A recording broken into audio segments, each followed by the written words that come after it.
Okay, ठीक है जी। सो मैं इसको सिर्फ एक दफा बता दूं, मेंशन कर दूं that what we have done till फार।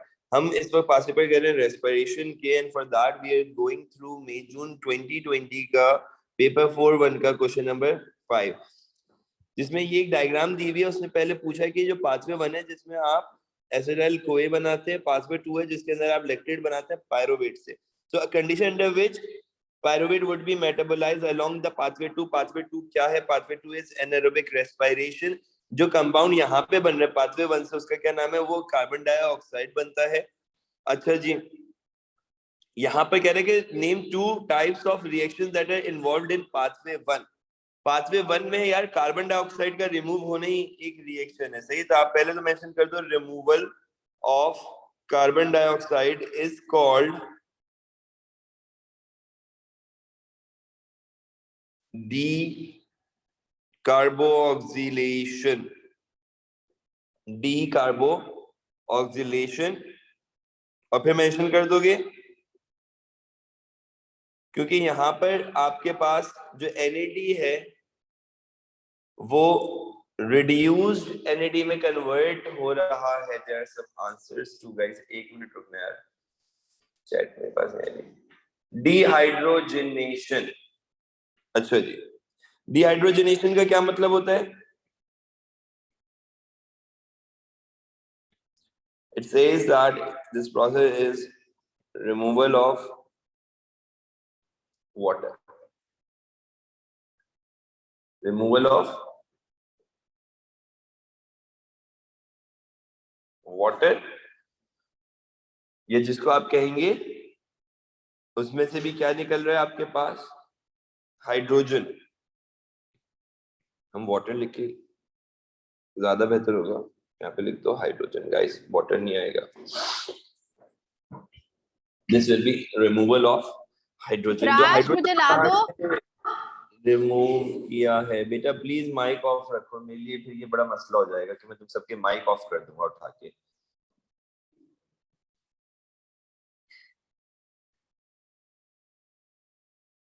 इतना ख्याल तो रख सकते हैं आप अपनी चीजों का, इतने छोटे बच्चे तो हो नहीं कि पता ना हो कि किसका माइक ऑन है किसका माइक ऑफ है।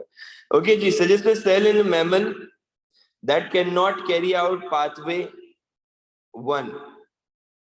ओके, कोई ऐसा सेल है भाई जो कि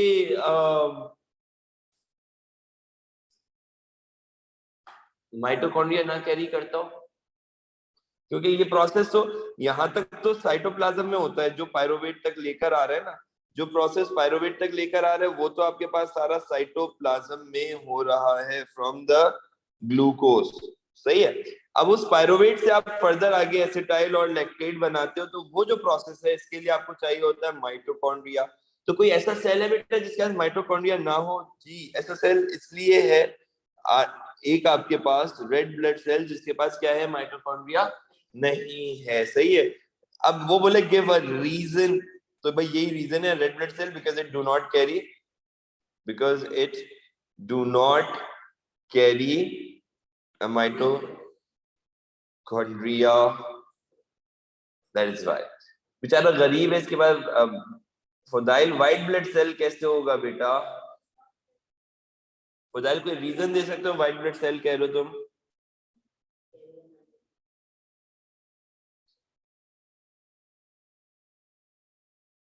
अच्छा भाई, कह रहे ATP synthesized during glycolysis। ATP guys is synthesized during glycolysis। Name the process by which ATP is synthesized।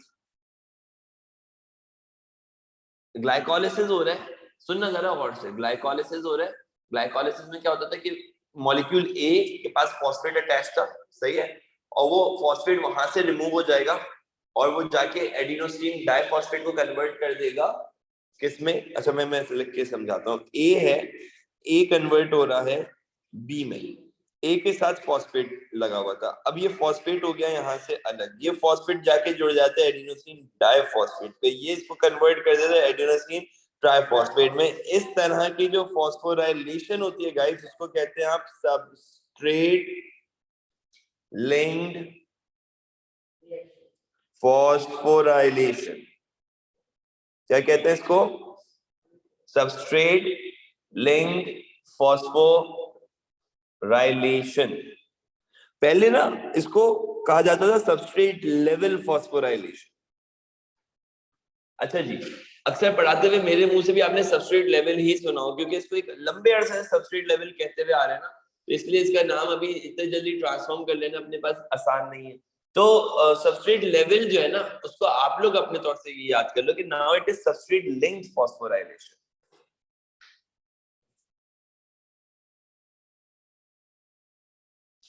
अच्छा भाई, रुफस हमिंग बर्ड, पता नहीं क्या नाम है इसका, something like that, feeds on the nectar produced by flower. Nectar is a liquid containing sugar.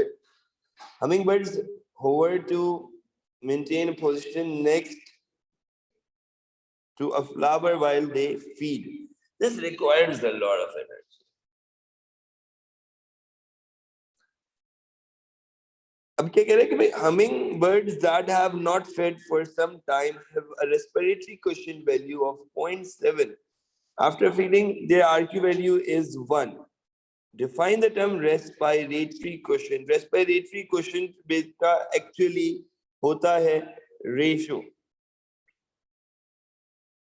Respiratory, आप लोग लिख रहे हैं आंसर्स मेरे साथ साथ? I hope so. सही है, अगर कोई प्रॉब्लम आएगी प्लीज मैसेज कर देना, मैंने आपको अकाउंट बताया जिसमें मैसेज करना है। So respiratory quotient is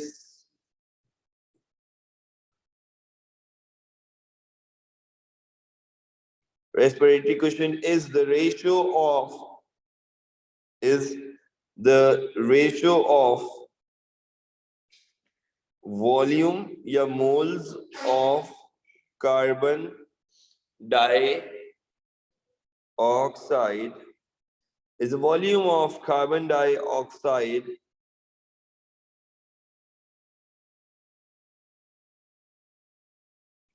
produced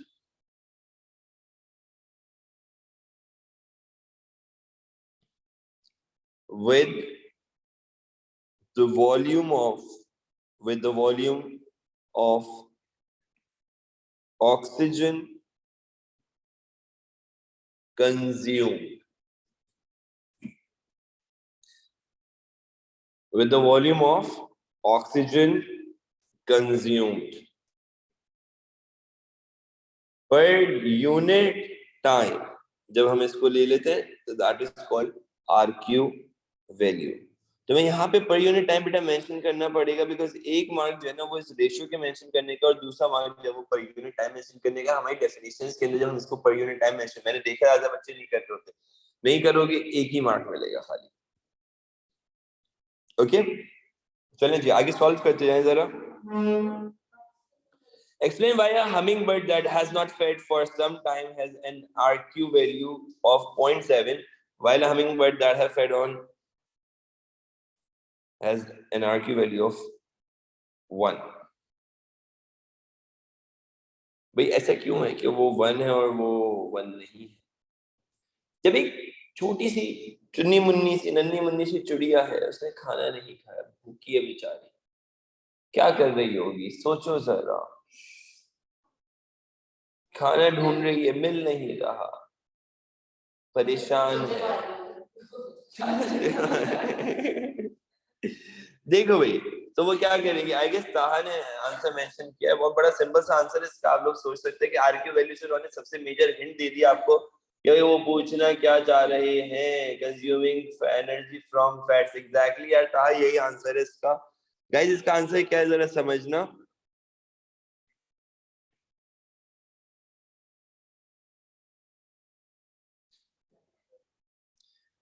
when the bird is when the bird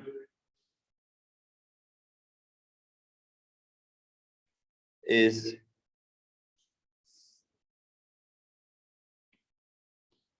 you can look at when the bird has not fed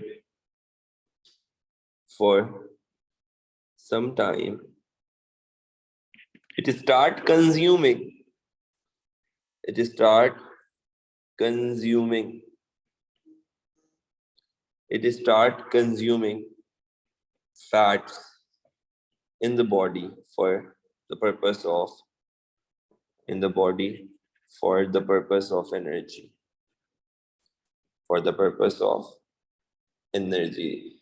Thus जो फैट का RQ होता है ना, fat RQ value is 0.7,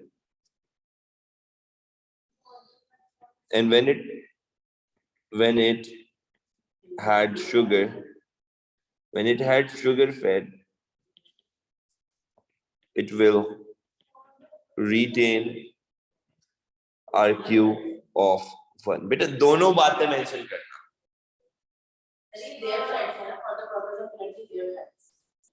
For the purpose of energy, कहाँ है भाई? Consuming fats in the body for the purpose of energy.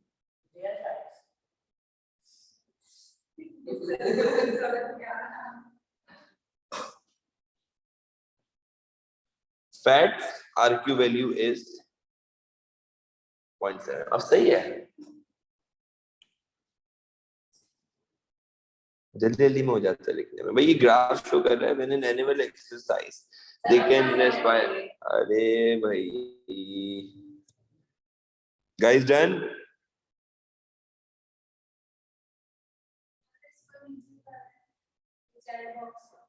नहीं. एक मिनट रुको, लेट मी सी कौन कौन मौजूद है आज. सो इट्स एक आतिका, बिस्मा, एकता, तरीबा, ओके, फदायल, हमना, इफ्रा, मास, महक. यार ये बहुत वैसे गलत बात है कि सारे बच्चे नहीं आए. खैर चलो.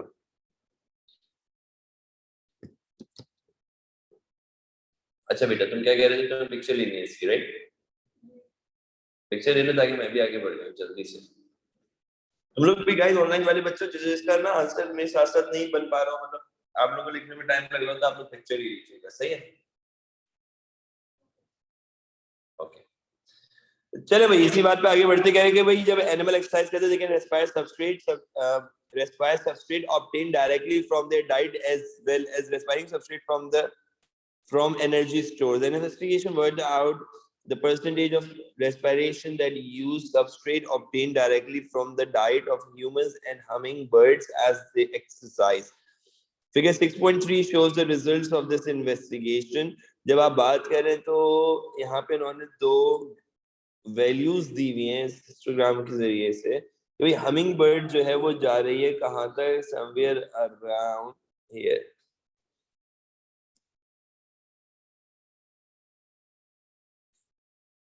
हाँ तो कुछ 90 और 100 के दरमियान में बन रहा है. दैट मेक्स 95 और ये 30 आई गेस 32 बन रहा होगा. क्या है बेटा? 95 और 32 राइट. हाँ तो अब वो बोला है कि calculate how many times greater. अच्छा जी ग्रेटर कितना है? तो अब क्या करें, दोनों का रेशियो ले लो यार. 95 अपॉन 32 कितना हो जाएगा? 2.97 टाइम्स. कैलकुलेट करो. 30 को अगर 90 से रखते तो वैसे ही आपके पास सही है.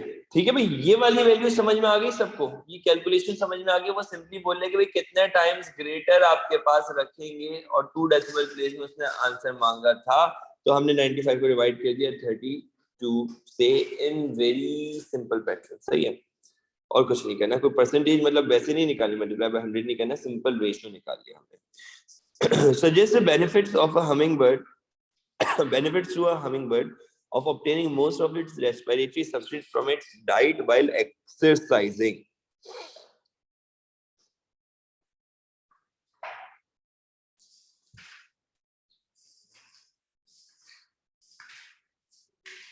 रेस्पिरेशन के लिए उसको जो मटेरियल चाहिए ना रिएक्ट करवाने के लिए, वो उसको एक्सरसाइज करते हुए वो उस वक्त खाते.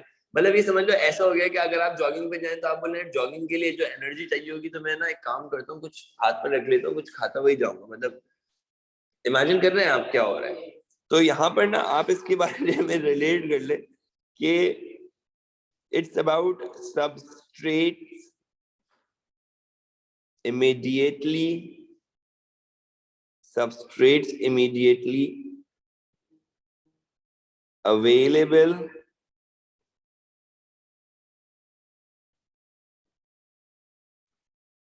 to the tissue of the body. अरे वो उड़ रही है तो एक्सरसाइज हो रही है ना, मतलब जिम थोड़ी जाती है वो। हाँ उड़ते उड़ते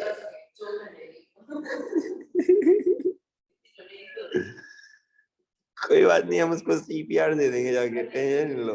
सर हमारा एक पेपर आया था ना, ईएएस में कोई क्वेश्चन था कि उसका दिल क्यों बड़ा छोटा होता है, वो तो भागने वाला और 1 मार्क का था उसमें, उसका दिल क्यों बड़ा होता है।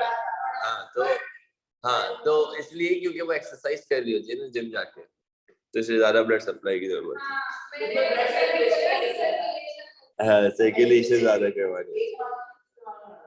चलो ज्यादा नहीं लगाओ, अभी यहाँ पे दिमाग लगाओ। Substrate immediately available to the tissue and can be broken down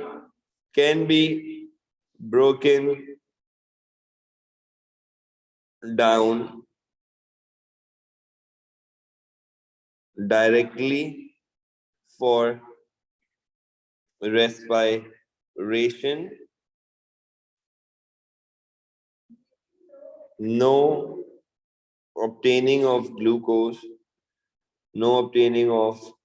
glucose by glycogen breakdown required.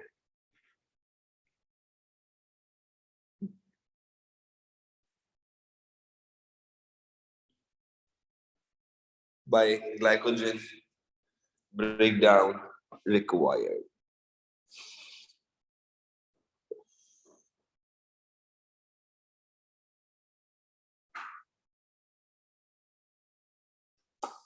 हाँ वीर बेटा, जागने के लिए शुक्रिया।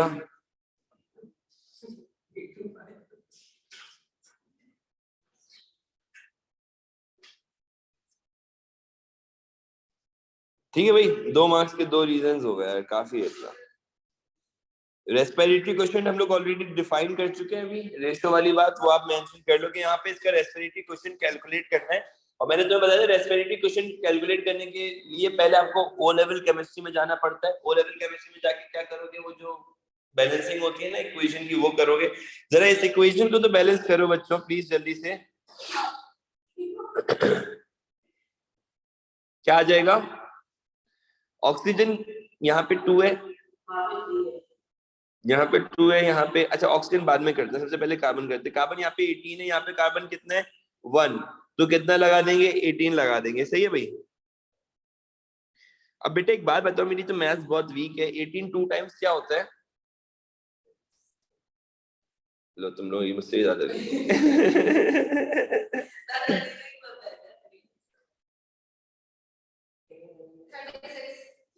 यार तौबा अस्तगफिरुल्लाह, इसके लिए भी कैलकुलेटर चल रहे हैं यहाँ पर। वो यार वो कौन सा डायलॉग था, उठा ले रे देवा मेरे को नहीं रे, इन दोनों को डाले। ओके 16 into 1 बेटा कितना होगा, ये तो बता दोगे आसानी से। गुड। अब यहाँ पर क्या आ रहा है, इन दोनों को ऐड कर लो। ऑक्सीजन कितना आ रहा है भाई? 16 + 36। गुड। तो यहाँ पर कितना ऑक्सीजन है 2, यहाँ पर कितना है 2, तो बेटा 52 में से तो पहले ये वाला 2 माइनस कर लो, इसको बैलेंस कर सकते हैं क्योंकि बचा 50। अगर 2 का 50 करने तो यहाँ क्या लगाओगे तुम, क्या ऐसा नंबर लगाओ कि ये 50 हो जाए मल्टीप्लाई बाय 2 होने से? यार शुक्र है अल्लाह का, आ गई इतनी मैथ्स तो आ गई है तुम लोगों की, तुम लोग बैलेंसिंग कर लोगे है ना। मतलब वो जो बचपन की बुक नहीं होती थी काउंटडाउन मैथ्स करके जो आती थी लोअर सेकेंडरी मैथ्स, वो करना यार तुम लोग उठा के घर जाके ना, इसकी प्रैक्टिस करनी है। सही है, अभी A2 में थोड़ी आए हो, अभी पता चलेगा, अभी बायोडायवर्सिटी आने तो फिर बात करते हैं सवाल इससे। सही है, P5 आने तो फिर बात करें। Calculate the RQ for substance A, write your answer to 2 decimal places. भाई RQ क्या होगा 25/18। सही लिखा है गाइस मैंने, जरा देखना जल्दी से, अगर गड़बड़ है तो बता दो। ऊपर मैंने लिख दिया ऑक्सीजन, नीचे मैंने लिख दिया कार्बन डाइऑक्साइड। सही है गलत है? It's wrong. यस, मैं तो इस हवाले से आप पहले लिख लो फॉर्मूला। बेटा कार्बन डाइऑक्साइड का वॉल्यूम हमेशा ऊपर आएगा, ऑक्सीजन का वॉल्यूम हमेशा नीचे आएगा। और यहाँ पर ऑक्सीजन का वॉल्यूम कितना है, या मोल्स कर लो उसको, वॉल्यूम के या मोल्स कर लो, एक ही बात है। यहाँ पर ऑक्सीजन का मोल्स है 25 और कार्बन डाइऑक्साइड का है 18। तो 18/25 क्या आंसर आ रहा है हमारे पास? It will make somewhere around 0.7 बनाना चाहिए। हाँ 0.72 मतलब वही 0.7 आ रहा होगा, सही है। Use your calculator, sorry use your calculated RQ value to suggest the group of compounds to which substance A belongs। भाई 0.7 आ रहा है, अगर 0.7 होता है तो फैट्स या लिपिड्स होता है, 0.9 होता है तो प्रोटीन होता है, और याद कर लो 1.0 होता है तो कार्बोहाइड्रेट्स होते हैं। तो ये क्या है, ये आपके पास है फैट्स या लिपिड। ठीक है बच्चों, आगे चलते हैं। कह रहे dinitrophenol DNP, a compound used in the production of a number of products including chemical dyes, insecticides and wood preservers. People who work in factories with DNP are at risk of exposure if they do not follow the health and safety guidelines. DNP is a molecule that can transport proton across the inner mitochondrial membrane. So just explain DNP। यार ये बहुत amazing सवाल है guys, मतलब इतनी लंबी कहानी करके वो सिंपली तुमसे पूछ रहा है कि एनारोबिक एरोबिक रेस्पिरेशन पे क्या इफेक्ट पड़ेगा इसका। तो मुझे तुम लोगों के कंसर्न चाहिए। अगर मैं तुम लोगों के लिए ये दोनों सवाल करने के लिए छोड़ू, कर लोगे ना? गुड।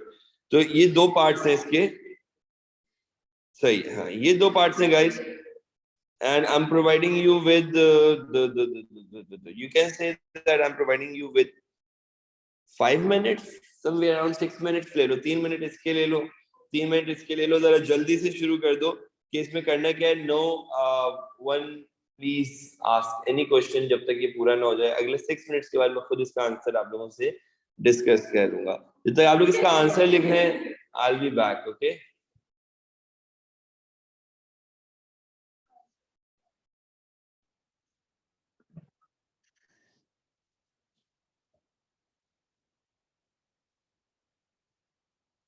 चलो भाई स्टार्ट करते हैं।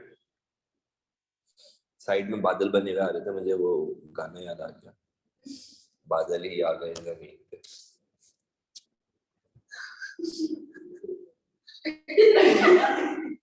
क्या हो गया? हाँ वो उसको इग्नोर करो। हाँ यार मैं मना करता हूँ इन लोगों को, लेकिन फिर भी यार अजीब बेकार लोग हैं यार ये लोग।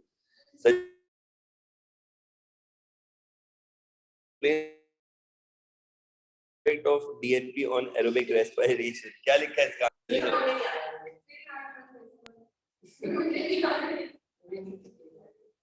भाई इसको इग्नोर कर दो, क्या हो गया? मैं उसको बोल देता हूँ सीम को लाके स्प्रे कर दिया कर।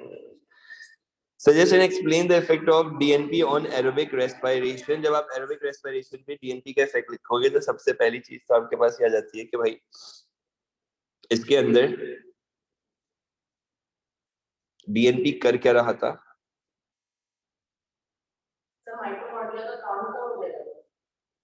Is a molecule that can transport proton across the inner membrane।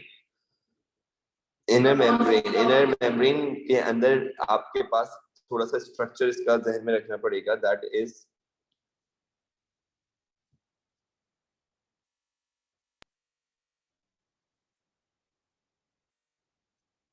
Okay. मैं यहाँ पे ड्रॉ करूँ, सही है। माइटोकॉन्ड्रिया का स्ट्रक्चर है, एक आउटर कवरिंग है,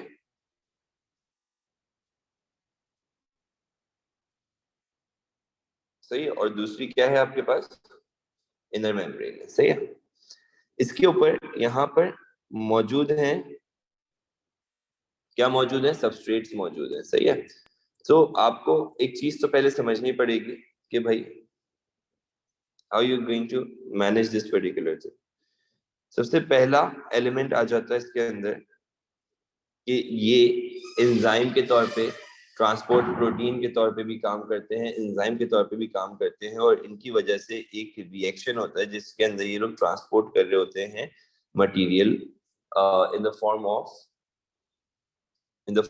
what, in the form of ions. सही है भाई? अच्छा जी, ओके।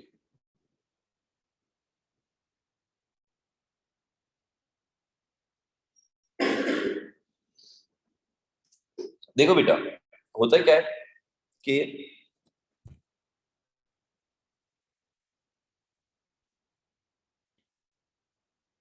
बाहर था साइटोप्लाज्म, जिसके अंदर था आपके पास ग्लूकोज। ग्लूकोज ने टूट के 3 कार्बन स्ट्रक्चर बनाया, यानी कि पायरुवेट बनाया। ये पायरुवेट आ जाता है आपके पास कहां पर? ये पायरुवेट आ जाता है आपके पास इस माइटोकॉन्ड्रिया के अंदर। और माइटोकॉन्ड्रिया के अंदर कहां पे आ रही है? ये आता है आपके पास मैट्रिक्स के अंदर। सही है? इस मैट्रिक्स के अंदर पायरुवेट को कन्वर्ट किया जाता है किसमें?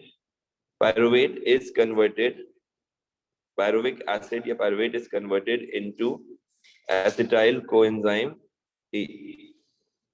कैसे कन्वर्ट होगा? Bye releasing 1 carbon dioxide. अब ये जो एसिटाइल कोएंजाइम ए है, ये एसिटाइल कोएंजाइम ए आपके पास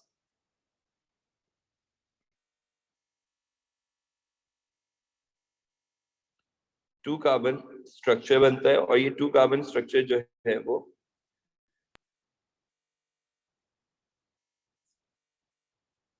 कन्वर्ट होता है एक चेन में। इस चेन को कहते हैं अगेन क्रेब्स साइकिल। ये जो आपके पास यहाँ पर जो प्रोटॉन्स की मूवमेंट की बात हो रही है, कह रहे suggest and explain the effect of DNP on the aerobic respiration in human cell. DNP molecule का काम क्या हो रहा है? That it can, guys follow करना प्लीज, बातें नहीं करो, that it can transport protons across the inner mitochondrial membrane। Proton move कर रहा है, प्रोटॉन्स को बेसिकली यूं समझ लें कि वो लीक आउट करवा रहा है into inter membranes space. Electron transport chain क्या कर रही थी? इलेक्ट्रॉन ट्रांसपोर्ट चेन याद है आपको, जो इसमें हेल्प आउट कर रही होती है? इसमें हेल्प आउट करने वाली इलेक्ट्रॉन ट्रांसपोर्ट चेन क्या कर रही थी? कोई बच्चा प्लीज मेंशन करेगा, तुम में से कोई, या ऑनलाइन कोई बच्चा, इलेक्ट्रॉन ट्रांसपोर्ट चेन यहाँ पर क्या रोल प्ले कर रही होती है स्क्रैप साइकिल के अंदर? जल्दी से जरा।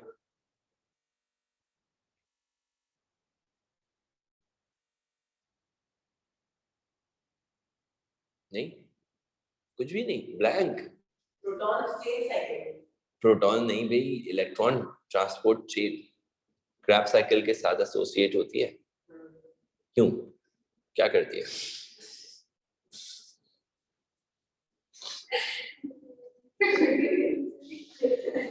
मतलब किसी ने भी आंसर नहीं लिखा, ऑनलाइन में भी किसी ने आंसर नहीं लिखा।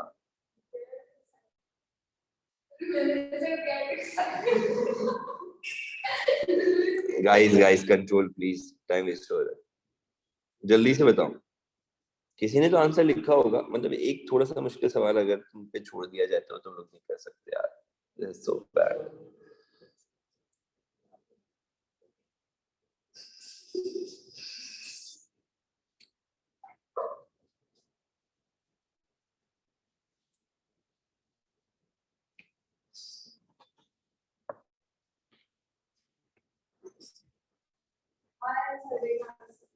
हाँ, मैं भी वही पढ़ रहा हूँ।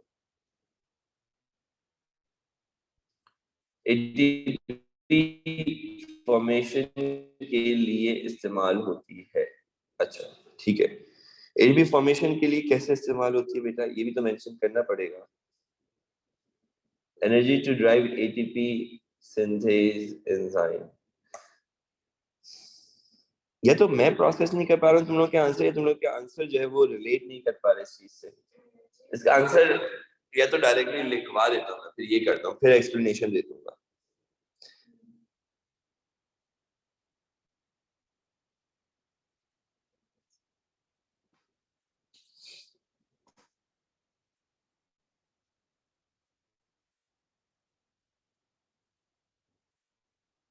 DNP is a molecule that helps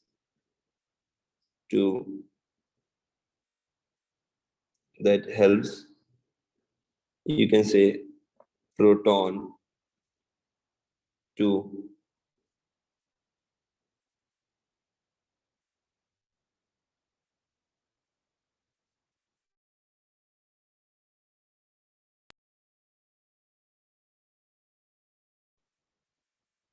cross बढ़िया पेन की चार्जिंग खत्म हो गई Just give me a minute. अच्छा भाई जब तक तुम लोग लिखो DNP is a molecule that helps proton to cross the inner membrane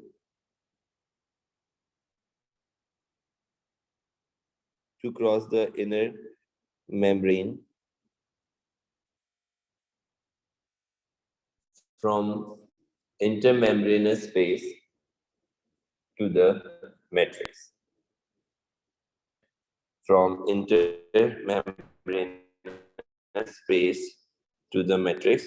अच्छा मुझे फील ये हो रहा है कि ये वाला प्रोसेस किसी भी बच्चे को जहन नहीं आ रहा अगर एक आध दो को आ भी रहा होगा आई डोंट थिंक कि वो लोग उसको रिस्पॉन्ड कर पा रहे हैं उस तरह से let me just show you that thing जो हम लोगों ने यहाँ पे पढ़ी थी I have that somewhere here okay यहाँ पर क्या हो रहा था जरा गौर से देखना प्लीज एक मिनट रुको थोड़ा सा डिले कर रहा है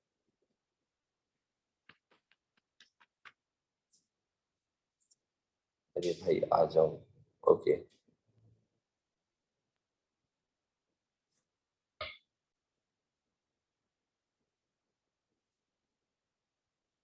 ये बहुत ही डिले कर रहा है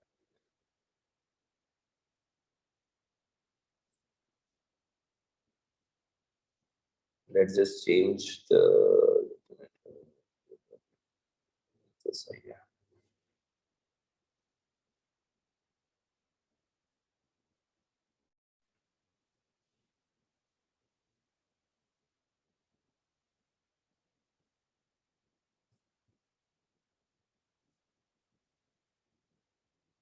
अभी भी लैग कर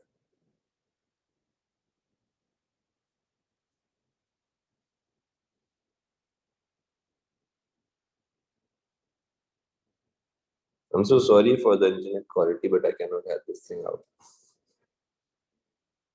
देखो भाई तुम्हारे पास क्या था तुम्हारे पास यहाँ पर माइटोकॉन्ड्रिया था माइटोकॉन्ड्रिया के अंदर पायरुवेट आ रहा था जो मैंने भी आपको बताया लिंक रिएक्शन के थ्रू एसिटाइल कोएंजाइम ए में कन्वर्ट होता है कार्बन डाइऑक्साइड बनाता है कार्बन डाइऑक्साइड बाहर चली जाती है एसिटाइल कोएंजाइम ए जो है ना वो यूज होता है आपके पास किसके अंदर क्रैब्स साइकिल के अंदर वो भी कार्बन डाइऑक्साइड में कन्वर्ट हो जाता है और ये जो मेम्ब्रेन के ऊपर एसोसिएटेड स्ट्रक्चर्स हैं मेम्ब्रेन से एसोसिएटेड स्ट्रक्चर्स हैं ये क्या करते हैं ये आपके पास एक्चुअली कीमियोऑस्मोसिस का प्रोसेस करवा रहे होते हैं जिसके अंदर इलेक्ट्रॉन ट्रांसपोर्ट चेन बनती है हम लोग इस स्पेस को कहते हैं जहाँ पे मैं ये लिख रहा हूँ ये मेंशन कर रहा हूँ हम लोग इस स्पेस को कहते हैं इंटरमेम्ब्रेनस स्पेस ये इंटरमेम्ब्रेनस स्पेस में बहुत सारा प्रोटॉन होता है इसको आप प्रोटॉन ग्रेडियंट कहते हो यहाँ पे बहुत सारा प्रोटॉन मौजूद है ये प्रोटॉन जो है वो आपके पास मेम्ब्रेन अक्रॉस द मेम्ब्रेन जो है वो मूव करना शुरू हो जाएगा जब डीएनपी आएगा ना जब डीएनपी आएगा तो ये प्रोटॉन इस डीएनपी की वजह से मैट्रिक्स में लीक आउट हो रहा है इसको हम लोग कह रहे हैं लीकेज हो रही है किसकी वजह से हो रही है ये डीएनपी की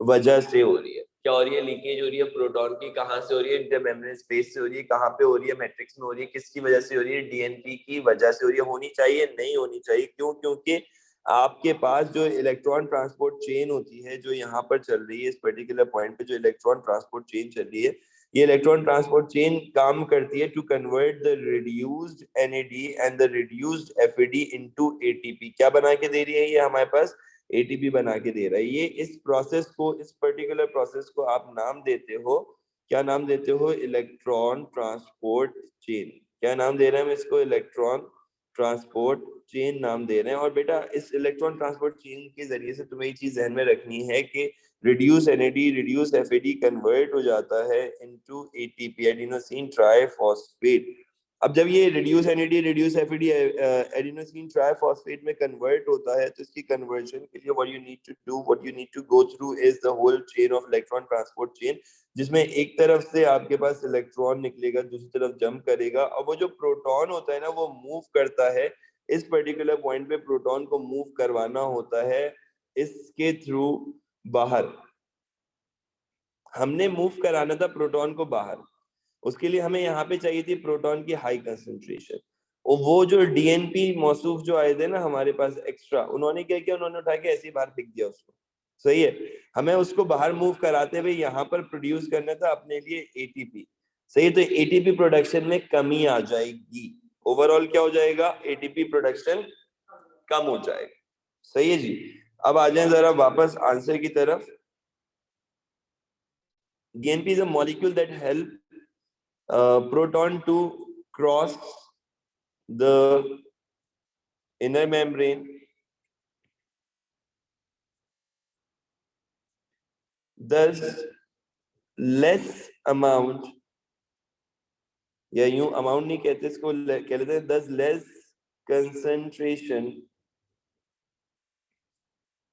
of protons is available in intermembranous space। Less proton available है इंटर मेम्ब्रेनस स्पेस में for electron transport chain to occur normally. तो नॉर्मली क्या हो रहा था, normally this electron transport chain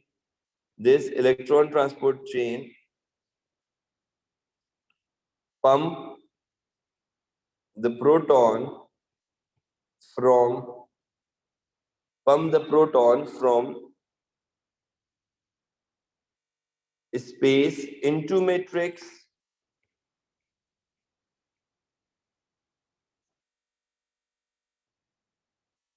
by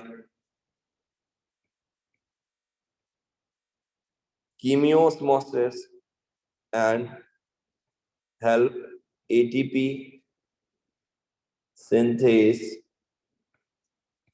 to produce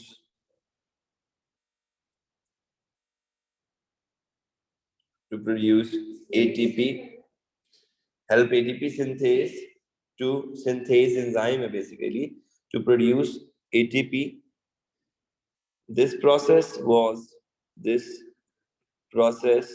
which is called, क्या कहलाता है प्रोसेस, इसका नाम तो पता होगा, ये प्रोसेस क्या कहलाता है, नो आइडिया। एक था सबस्ट्रेट लिंक्ड फॉस्फोराइलेशन, ये वाला फॉस्फोराइलेशन क्या कहलाता है, ऑक्सीडेटिव, थैंक यू फदाइल, ऑक्सीडेटिव फॉस्फोराइलेशन,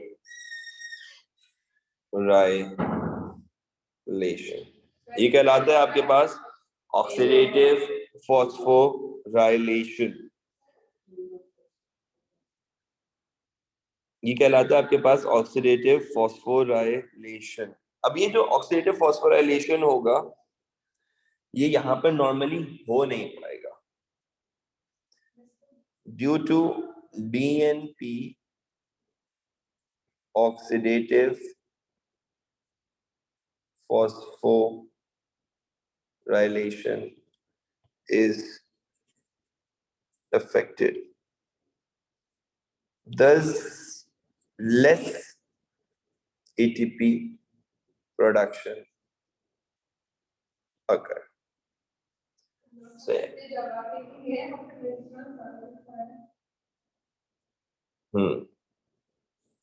एक बंदा जिसके पास एटीपी प्रोड्यूस नहीं हो पा रहा, रिड्यूस एनएडी का क्या करेगा, वो रिड्यूस एफएडी का क्या करेगा, इस ऑक्सीडेटिव फॉस्फोराइलेशन की मदद से कम वो उसको कन्वर्ट करता था एटीपी में और उस एनर्जी को यूज कर पाता था एटीपी वाली। अब क्या करेगा, वो कह रहा है suggest 2 symptoms that may be experienced by the people after exposure to DNP for several months, shortness of breath नहीं हो सकता, ऑक्सीजन लेवल कम होगा तो ब्लड प्रोडक्शन कम होगी तो बंदा एनर्जाइज कम होगा, हाँ एनर्जी कम हो जाएगी, सही है, ठीक हो गया यार, ये तो अच्छा हो गया, थका थका रहेगा। Less energy, tired, fatigue. और बताओ, एक मार्क हो गया, एक मार्क और बताओ। ओवरऑल इसके से क्या जेस्टर मिलेगा? बॉडी तो परसीव कर रही होगी ना कि यार एनर्जी नहीं मिल रही है, मतलब कोई ऑक्सीजन की कमी आ रही है, कोई ऑक्सीजन में मसला है, कोई ऑक्सीजन में कुछ गड़बड़ है, तो वो क्या करेगा, वो उस चीज को कंपनसेट करने के लिए कंपनसेटरी मैकेनिज्म के तौर पे कवर अप करने की कोशिश करेगा by increasing the heart rate, by increasing the respiratory rate, by increase respiratory rate से मतलब ये कि वेंटिलेशन इंक्रीज करेगा, सांस लेने का प्रोसेस बढ़ा देगा, ब्रीदिंग रेट बढ़ा देगा, सही। तो इंक्रीज हार्ट रेट मिलेगा, पेल्पिटेशंस मिलेंगी, और क्या मिलेगा, इंक्रीज ब्रीदिंग रेट मिलेगा, हाइपर वेंटिलेशन मिलेगी, बिल्कुल आप कह सकते हो इसको कि उसमें हाइपर वेंटिलेट करेगा बंदा, वेंटिलेशन बढ़ जाएगी उसकी। और क्या होगा, एनर्जी नहीं मिल रही, मेटाबॉलिज्म कैसे हो जाएगा? हाँ, मेटाबॉलिज्म या मेटाबॉलिक एक्टिविटीज रिड्यूस हो जाएंगी। और एनर्जी के ऊपर क्या इफेक्ट, अच्छा एनर्जी के ऊपर क्या, वेट लॉस का लिखा था फुदाल तुमने, बिल्कुल इस बंदे का वेट लॉस होगा क्योंकि उसका मेटाबॉलिज्म डिस्टर्ब हो गया।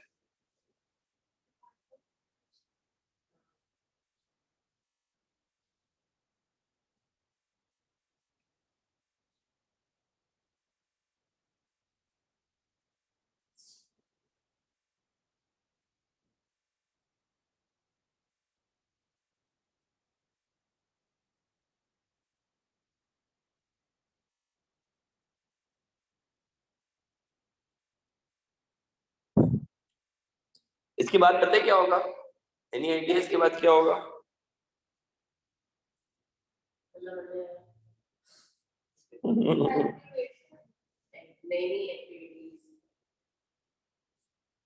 बंदा मार दिया तुम लोगों ने,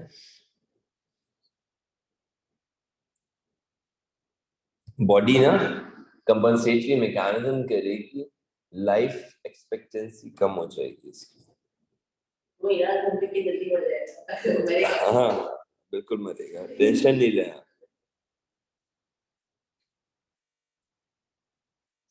Isolated mitochondria were used to investigate respiration. Mitochondria were extracted from the respiring mammalian cell, and incubated in a buffer solution. Pyruvate and inorganic phosphate were added at time 0. Adenosine diphosphate was added 1 minute later. The oxygen concentration of the buffer solution containing mitochondria was monitored throughout the investigation. The results of the investigation are shown in figure 7.1. बताओ भाई, any idea regarding this?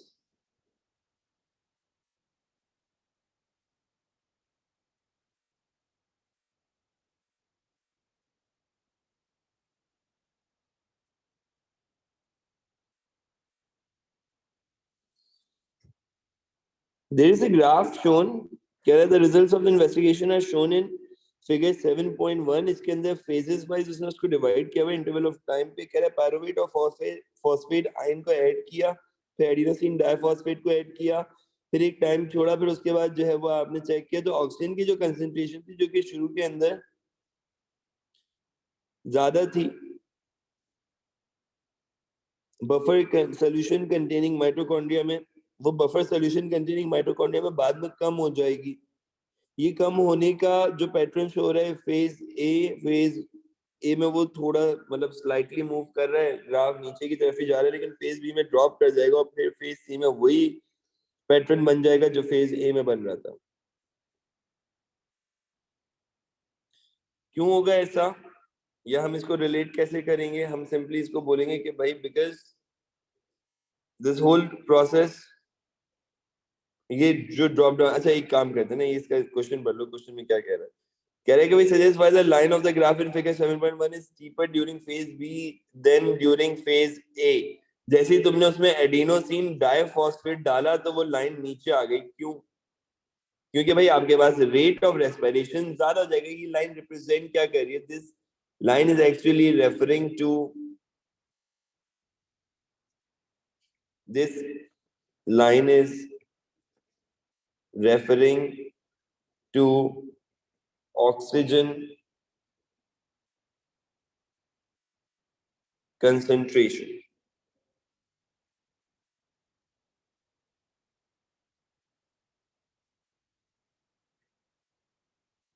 This line is referring to oxygen concentration, which decreases faster, which decreases faster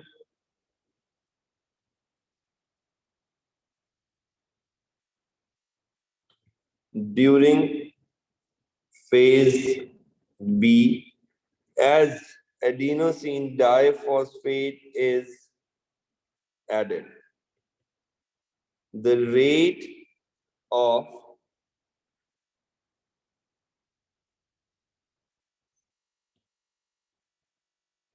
respiration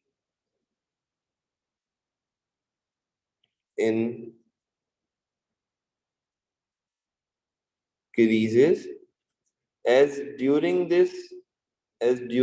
it adenosine diphosphate is converted into ATP.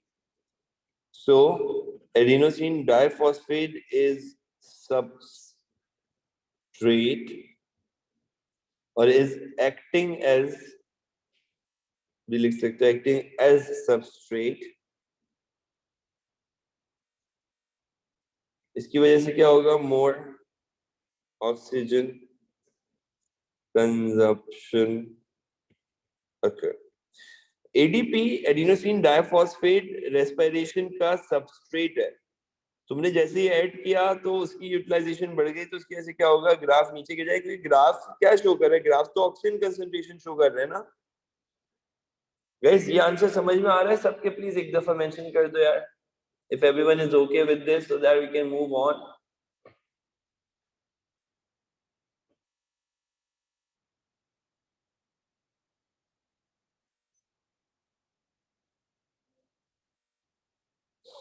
Okay.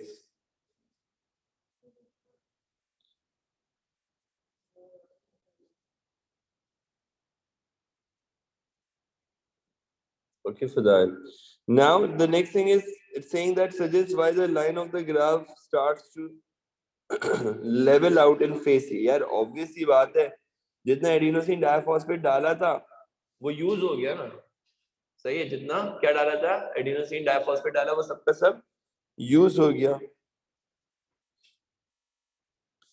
All the added adenosine diphosphate is used up,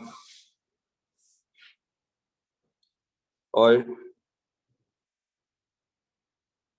यार used up हो जाएगा तो मैं मेरे ख्याल से फिर तो बिल्कुल ही कांस्टेंट लाइन बन जाएगी, लेकिन खैर चलो यूज्ड अप हो गया, बस इतनी सही है। अच्छा गाइस, राइस के ऊपर बहुत सवाल पूछे जा रहे होते हैं, पता नहीं क्यों इनका फेवरेट है राइस। जरा देखना और से कह रहे some plants such as rice grow with their roots submerged in water. अब अगर उसकी रूट्स वाटर में सबमर्ज्ड होंगी तो ऑब्वियसली बात है कि वो क्या नहीं कर पाएगा, वो रेस्पायर नहीं कर पाएगा एरोबिक के लिए। तो फिर वो क्या करेगा? वो एनारोबिक रेस्पिरेशन। और फिर जब वो एनारोबिक रेस्पिरेशन करे मतलब फर्मेंटेशन करे तो वो अल्कोहल प्रोड्यूस कर रहा होगा, और जब वो अल्कोहल प्रोड्यूस कर रहा होगा तो उसको अल्कोहल कहीं ना कहीं यूज भी करनी पड़ेगी, वरना तो पानी में ट्रैप हो जाएगी, तो उसके लिए तो मसला हो जाएगा। कह रहा है explain how rice is adapted to grow with its roots submerged in water. अभी रिसेंटली एक बच्चे ने ये सवाल पूछा, आते का तुमने पूछा था किसी सवाल में, ये वही आएगा। आई एम नॉट श्योर ये वही है, बट आई थिंक ये वही है। चलो इसका आंसर सुनना भाई। Roots are merged in water. Roots जो है वो पानी में submerged हैं, where the concentration of oxygen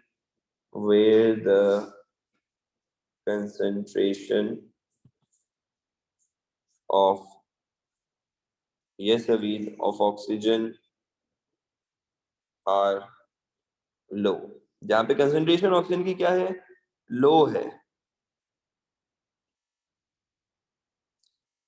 Thus rice adapt it by forming erenchymatous tissue. Aerenchyma किसको कहते हैं, एयर स्पेसिस को कहते हैं. एरेनकाइमेटस टिश्यू इन रूट्स में क्या होगा, सेल्स के बीच में ना स्पेसेस बन जाएंगे. कैसे, देखो इस तरह के. एयर आ जाती है ना, अब यहाँ पे एयर तो आएगी नहीं, बाहर पानी तो पानी आ जाता है इसमें, लेकिन इस टिश्यू का आप वही कहेंगे एरेनकाइमेटस टिश्यू, एयर स्पेसिस वाले टिश्यू बन जाते हैं. सही है.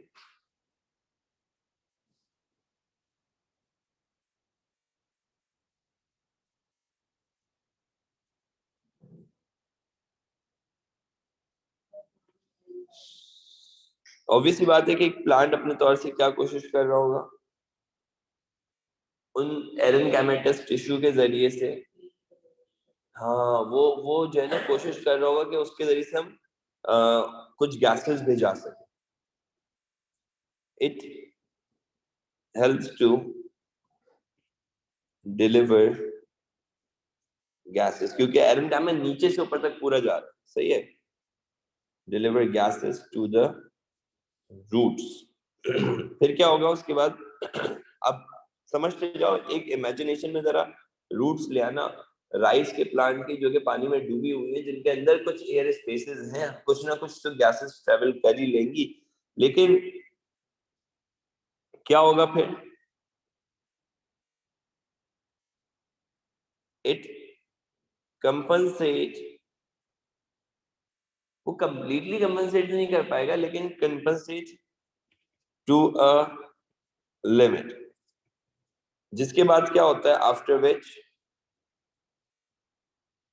N aerobic respiration starts. जिसके बाद क्या होता है, एनारोबिक रेस्पिरेशन स्टार्ट हो जाएगी.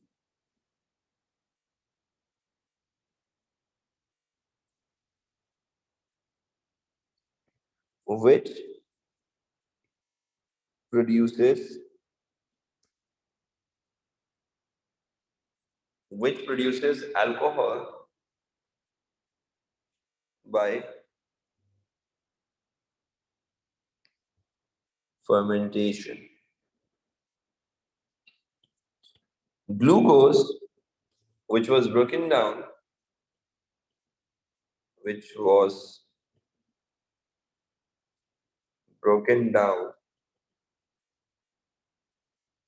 in the absence of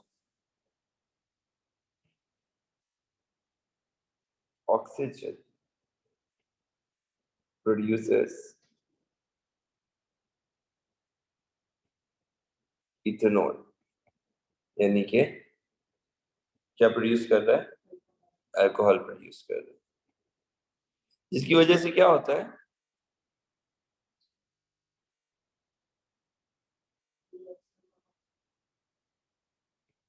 root cells कह लो, root cell can tolerate ethanol and produces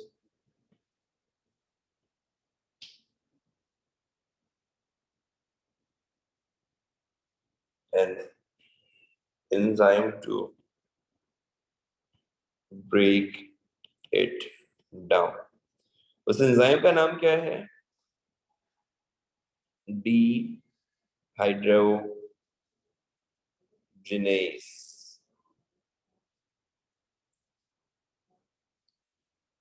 Dehydrogenase enzyme क्या करता है,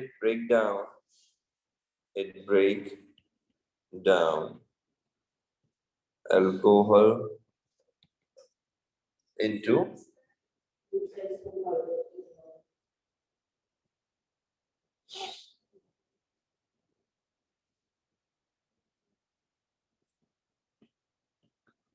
water, carbon dioxide. This reduces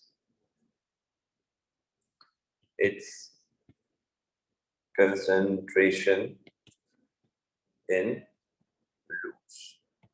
So guys, that's like all about today's thing. अगली class में हम लोग मजीद रेस्पिरेशन ही करेंगे, सही है?